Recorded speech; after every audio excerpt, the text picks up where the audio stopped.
Bienvenidas y bienvenidos a esta quinta parte del análisis de la reforma al Poder Judicial de este mes de septiembre de 2024. Y bueno, pues a partir de ese momento vamos a revisar las modificaciones al artículo 95 que habla sobre los requisitos que deben de cumplir las personas que aspiren a ser ministras o ministros de la Corte a partir de esta reforma judicial.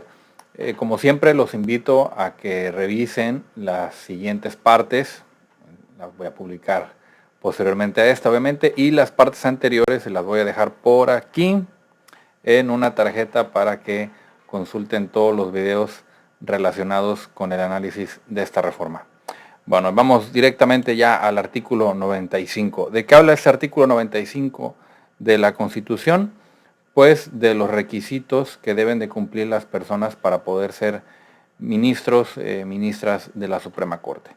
Y aquí tengo también ya por supuesto los requisitos, digamos más bien los cambios que pueden, que sufrieron estos párrafos, estas fracciones del artículo 95. En primer lugar, bueno, este párrafo primero, el párrafo primero del artículo 95 que habla de cuáles son los requisitos para ser electo o electa ministra de la Corte. Ahí no hay mayor cambio. En la fracción primera tampoco hay cambio. Ser ciudadana o ciudadano mexicano por nacimiento en pleno ejercicio de los derechos políticos y civiles. Eso sigue igual. La fracción segunda se deroga. Esta fracción segunda establecía un requisito de una edad mínima para poder ser ministro o ministro de la Corte y establecía que mínimo la persona debería de contar con 35 años al momento de la designación. Ahora pues pareciera ser que alguien con 22, 23 años de edad pues ya podría brincar así, digamos, de la universidad al cargo de ministra o de ministro. Pero pues esto no va a ser así por las reglas que están en el siguiente párrafo, en la siguiente fracción, en la fracción tercera, que establecen una serie de requisitos que para poderlos cumplir pues hay que tener por lo menos determinada edad. Pero vamos a ver cuáles son estos requisitos. Anteriormente decía la fracción tercera que para ser ministro o ministro se debería de poseer al día de la designación una antigüedad mínima de 10 años con el título profesional de licenciado en Derecho, expedido por una autoridad legalmente facultada para ello. Es decir, se necesitaban 10 años, se necesitaba demostrar 10 años del ejercicio profesional. Para el año 2024, pues alguien tendría que haberse recibido y obtenido su título y su cédula profesional en el año 2014, y ya ahora pues ya podría concursar para ser ministra o ministro de la Corte. Pero bueno, ahora esto desaparece, los 10 años del título profesional, y ahora dice que son necesarios solamente 5 años del título profesional. Dice aquí, poseer al día de la publicación de la convocatoria señalada en la fracción primera del artículo 96, título profesional de licenciado en Derecho legalmente, expedido legalmente, un promedio general de calificación de cuando menos 8 o su equivalencia y 9 puntos o su equivalencia en las materias relacionadas con el cargo para el que se postula, en la licenciatura, especialidad, maestría, doctorado y práctica profesional, cuando menos 5 años de ejercicio y práctica profesional de cuando menos 5 años en el ejercicio de la actividad jurídica. Bueno, a ver, aquí en un mejor orden de lo que está aquí redactado, pues ya no son necesarios 10 años de título profesional, solamente son necesarios 5. Y con esto, la edad mínima para poder ser ministra o ministro de la Corte podría reducirse a 27. Digamos, alguien que sale a los 22 años y a los 22 años obtiene su título de la licenciatura, bueno, pues en 5 años después, a los 27, podría ser ministra o ministro de la Corte. Si se recibió a los 23, podría ser ministro o ministro a los 28, y así a los 29, a los 20, a los 30 años ya podría ser una persona muy joven ministra o ministro de la Corte. Ahora, dice, alguien puede decir, pero ahí habla de las maestrías. Sí, pero en una interpretación más favorable para la persona, sería suficiente con tener título profesional de la licenciatura en Derecho, porque así dice ahí. Título, dice, poseer al día de la publicación título profesional de licenciado en Derecho expedido legalmente, un promedio general de calificación cuando menos de 8 puntos o su equivalencia y 9 puntos o su equivalencia en materias relacionadas con el cargo al que se postula, y la licenciatura, especialidad, maestría o doctorado.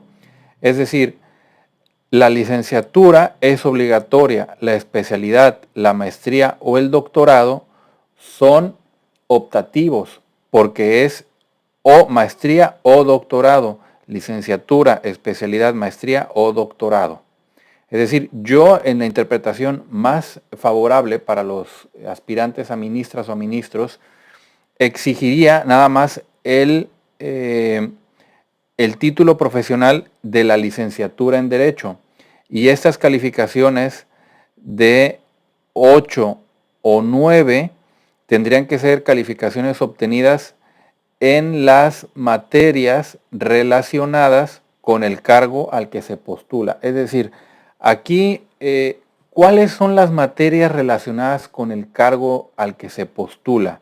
Si yo me postulo para ministro de la Corte, ¿habría una materia relacionada con ser ministro de la Corte?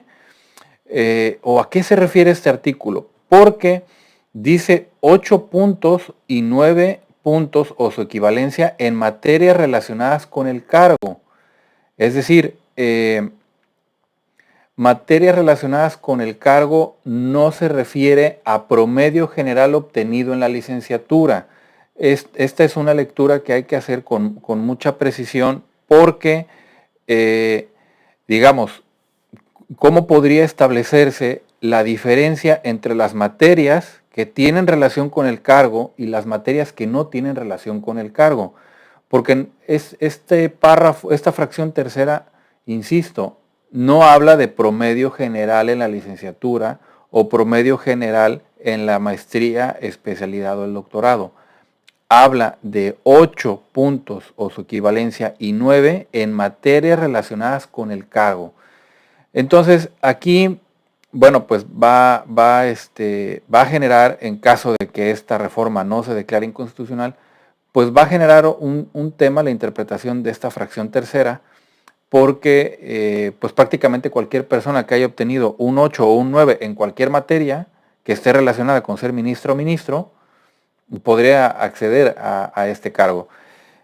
Pero bueno, esa es mi interpretación, es mi comentario y alguien podría interpretarlo de manera diferente, ¿no? Pero pues está curioso porque al igual que en los otros, en los otros poderes que se eligen por voto popular, esto debería trasladarse a las personas que aspiran a ser alcaldes, ediles, ya sea regidoras o regidores, diputadas o diputados, senadoras o senadores y por supuesto al de presidente o presidente de la República.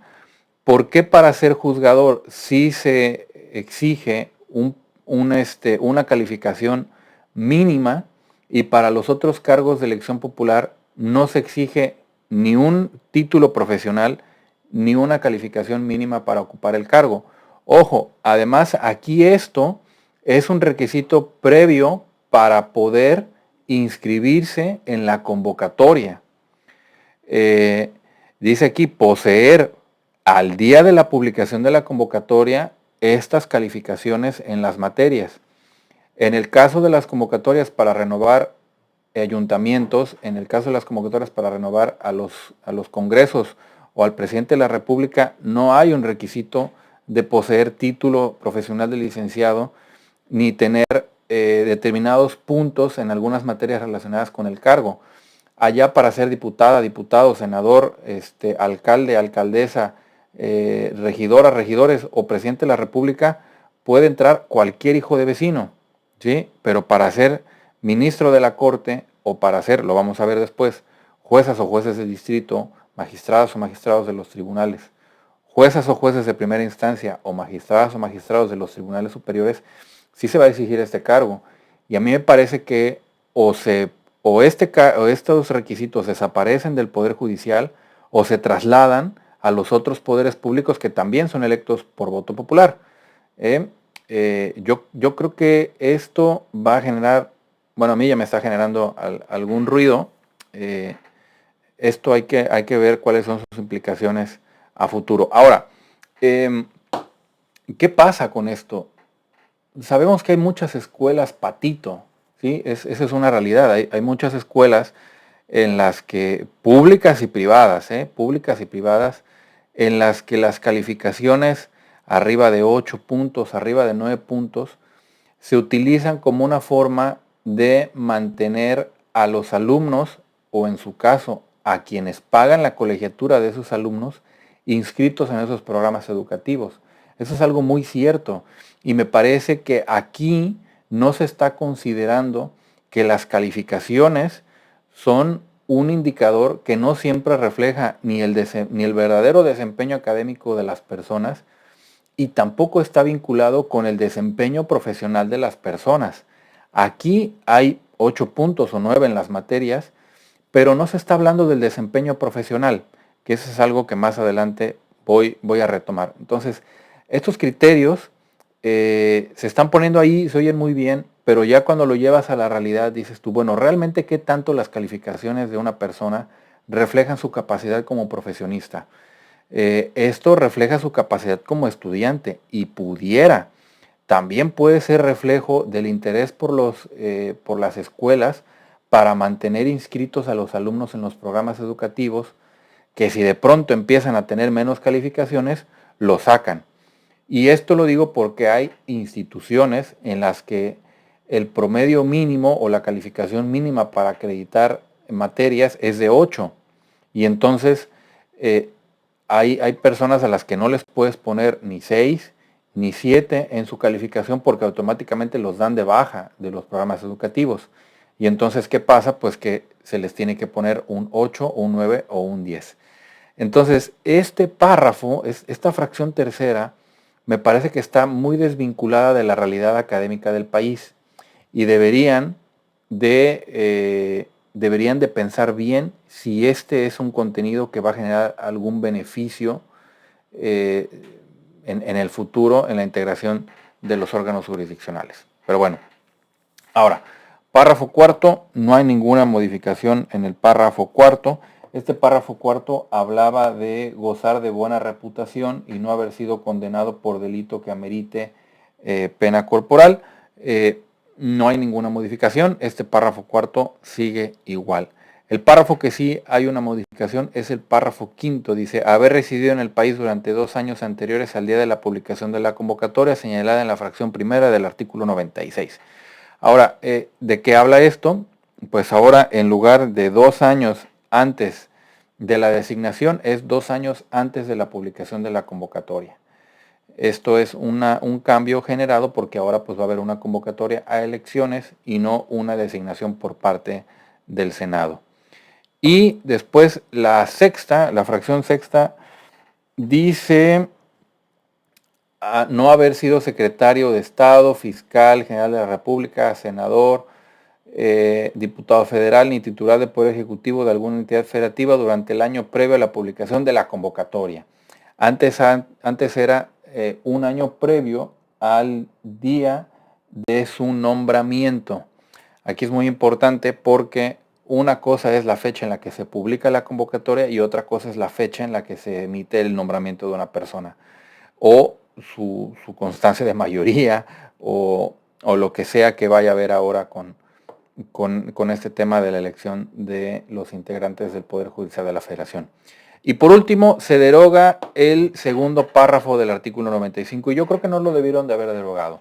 ¿Por qué? Pues porque el artículo 95 en su segundo párrafo decía, los nombramientos de los ministros deberán recaer preferentemente entre aquellas personas que hayan servido con eficiencia, capacidad y probidad en la impartición de justicia o que se hayan distinguido por su honorabilidad, competencia y antecedentes profesionales en el ejercicio de la actividad jurídica.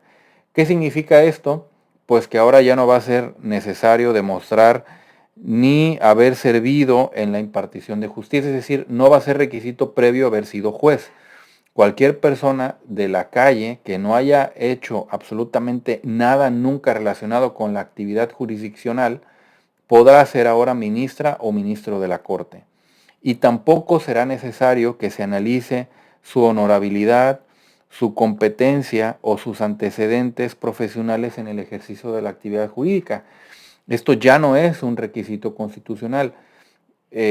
¿Cuál va a ser el criterio ahora para designar a los candidatos o a las candidatas?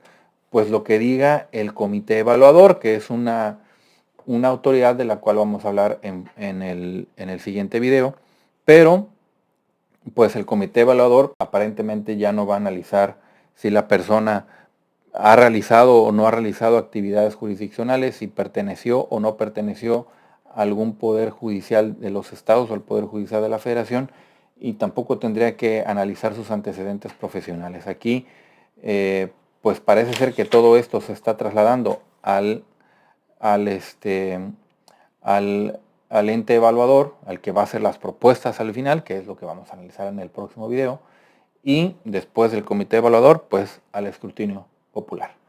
Y bueno, pues con esto llegamos al final de este video, y yo pues les vuelvo a reiterar la invitación a que le den like, a que se suscriban, a que compartan esta información, a que vean los videos anteriores y a que vean los que siguen, donde vamos a seguir analizando el contenido de esta reforma. Saludos y nos vemos en el próximo.